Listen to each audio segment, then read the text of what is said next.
Hello, YouTubers, friends, compatriots, bootlickers, shills, debt slicers, peasants, vassals, amigos, pendejos, batos, habachos.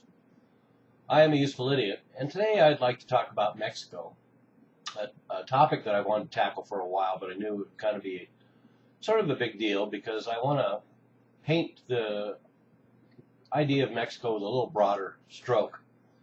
And of course, that includes a little bit about the history of Mexico, which is pretty interesting. And there's a reason why their economy and their culture has developed a little slower south of the border than it has in North America. And of course, a couple of the biggest reasons are they only won their independence as late as 1821.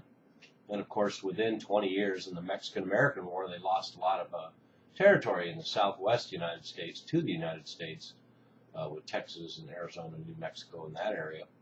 And then they had a civil war immediately following that in the 1850s, and then by the 1860s, when America was having its civil war, Mexico was occupied by France.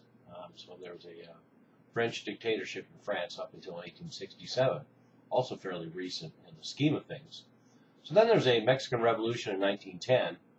There was an estimated 10% of their population killed in that uprising, but by 1917 they had a new constitution, and that government essentially has been in power since 1917 up until 2000, when Vicente Fox became president of Mexico.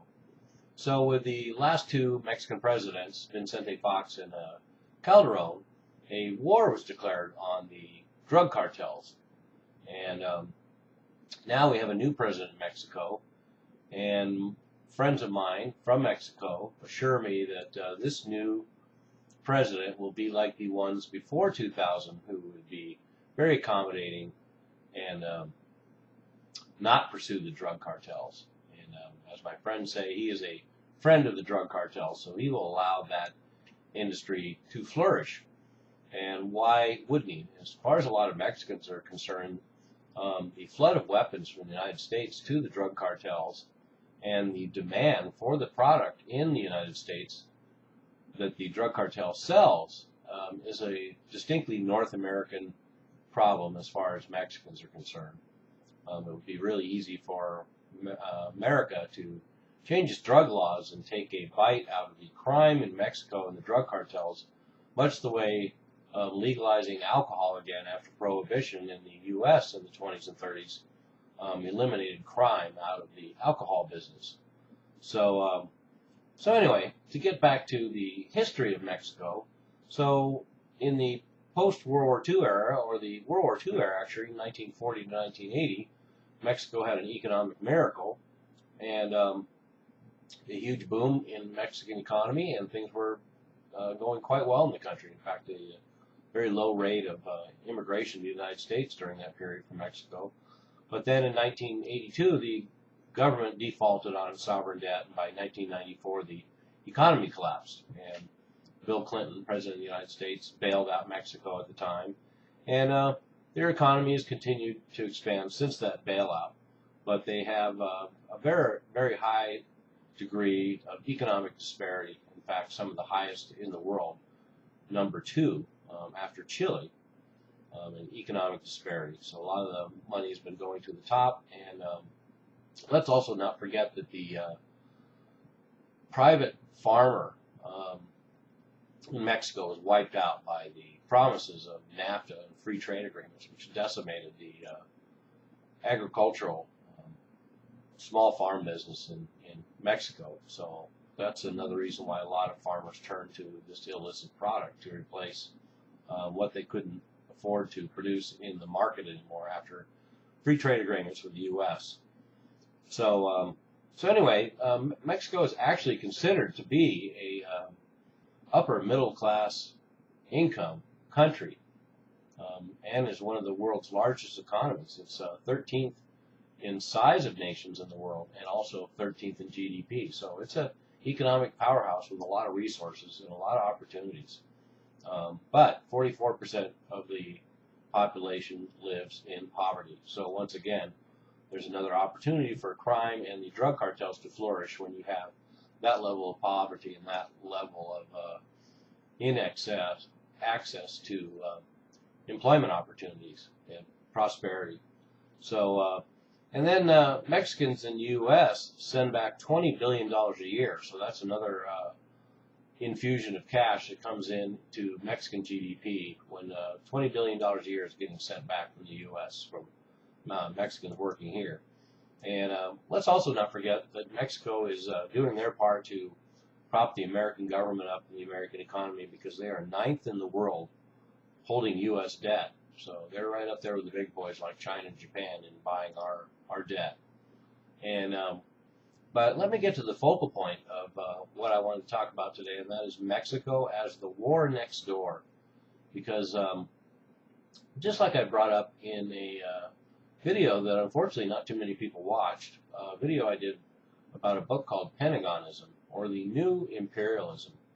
And it brought up the idea that instead of bringing our own forces in to a lot of these third world countries or developing countries or industrial countries like Mexico, now we prop up native armies, we arm them, we sell them arms, we give them intelligence, we supply advisors, we supply backup troops, we supply equipment and surveillance. So ostensibly, under CIA auspices, we can now be at war all over the world, in countries all over the world, and not declare war. And that also includes the use of drones, of course. But we're seeing another example of this in Mexico. So I would suggest that technically we are at war in Mexico next door. And how appropriate, this giant on our southern border that's traditionally been our neighbor since the birth of this nation. And it's a thriving middle-class modern society, riddled with drug violence and crime, organized crime, much the way that it was in the 1920s in the U.S. But of course it's been very striking. I'm sure all of us are horrified by bodies being strung from bridges and decapitated bodies piled up in streets. And it's as horrible of a situation as we can imagine. Cars riddled with bullets, and journalists killed, and police chiefs killed, and police officers killed. And in fact, the body counts are pretty high. Since the drug war started in 2000, we have over 50,000 killed, and 28,000 of those are the cartel members. So there's a high body count, considering the drug cartels have 100,000 members. To have 28,000 killed in the last 6 years is a staggering figure. And somewhere in the vicinity of 500 police and federal soldiers have been killed, of which there's 40,000 Mexican federal troops in the streets at any given time. And they're fighting a business that generates $23 billion a year for the drug cartels, so not surprising.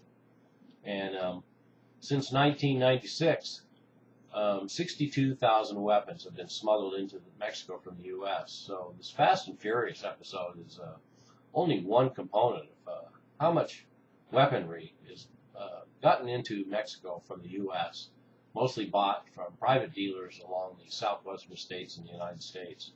And, there's a lot at stake for these cartels, so they've actually been able to arm themselves considerably, including with tanks, submarines, airplanes, and their small private armies. And this Mexico is the 6th largest oil producer in the world, so they have a lot of value for the U.S. And I see a lot of parallels between Mexico and Afghanistan somehow, because we have Mexico's divided up into different drug districts, and both Afghanistan and Mexico are divided up into drug districts. In Afghanistan we have warlords. In Mexico we have warlords. In Mexico we have marijuana and cocaine. In Afghanistan, of course, we have heroin, which was the heroin industry and the poppy industry was crushed under the Taliban, but now that the U.S. are back in there, it's back to being Afghanistan's #1 crop. And as usual, the United States ends up bankrolling, supporting, and protecting this crop, much in the way that we end up doing this in Mexico as well. So, and I say we're in a war in Mexico because in 2007, then President Bush and Mexican President Calderon signed the Merida Initiative, and it set up a security cooperation agreement, which ostensibly means we're allied militarily with Mexico against the drug cartels.